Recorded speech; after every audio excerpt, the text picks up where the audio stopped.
Alright, mga kadogo, good evening. Eto, mag-i-story lang tayong konti. Katatapos lang kumain itong mababait kong alaga, no? Pati pusa, itong apat na mababait na aso. So, ito lang kami, ganito lang kami lagi, ayan. Kami lang lagi dito. Yan, ganito lang ang buhay namin yan. Naglinis na ako, mga kadogo, yan. Kasi ako ay aakyat na. Ganito lang kami. Yan, kami lang lagi dito. Yan. Buti pa nga sila, kumain na. Ako, hindi pa ako kumakain.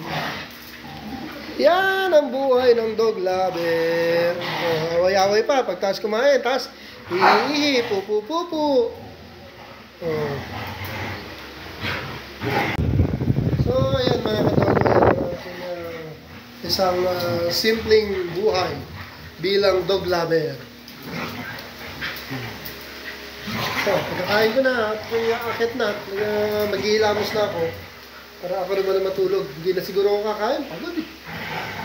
Ganyan na kami ganyan, yan, lagi kami ganyan lang.